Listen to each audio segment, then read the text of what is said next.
د نارینه‌وو د جنسي سلامتۍ لپاره غوره خواړه. سلام وختونه په خیر. که غواړئ زموږ نور معلومات هم وګورئ نو زموږ چینل سبسکرایب کړئ او که مو ویډیو خوښه شي نو ضرور یې درسره لایک او شیر کړئ. تر 18 کلنۍ پورته لوستونکي دې ولولي. که تاسو عمر تر 18 کلنۍ کم وي نو دا لیکنه ستاسو لپاره نه ده. خواړه د انسان په عمومي روغتیا سربېره د هغه په جنسي روغتیا هم ژور اغېز پرېږدي. هر څه چې موږ خورو زموږ جنسي روغتیا په مثبت یا منفي ډول اغېزمنوي. یوې څېړونکې ډلې تازه څېړنه کې 7 مهم خواړه چې د نارینه جنسي قوت څو چنده لوړوي په ګوته کړي دي. دا خواړه ارزانه او په هر ځای کې پیدا کېږي. موږ یې دلته درته یو په بل پسې ذکر کوو. لومړی تور چاکلیټ یا کاکاو. تور چاکلیټ که څه هم په مستقیم ډول د جنسي قوت سره اړیکه نه لري خو د نارینه موډ او رواني وضعیت ښه کوي. دویم زړې.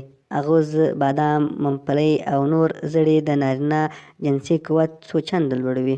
د دې ډول خوړو په خوراک سره د انسان په وجود کې بېلابېل مهم او ګټور هورمونونه افرازېږي چې د نارینه په جنسي قوت کې خورا مهم دي. دریم هوږه.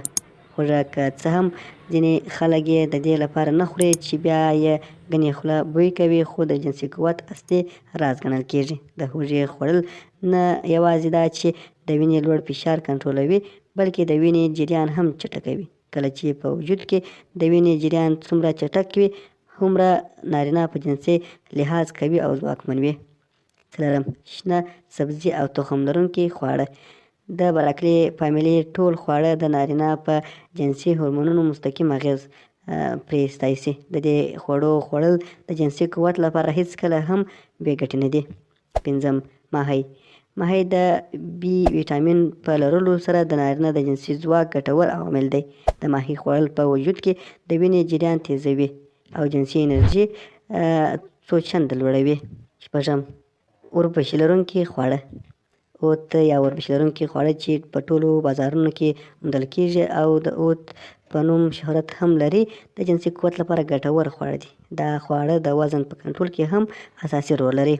وایم پروټین او پروټین لرونکي خواړه هم له شکه پرته چې د جنسي قوت لپاره ګټور دي. پروټین د ټیسټرون په نوم هورمون افرازوي چې د جنسي ځواک لامل کېږي.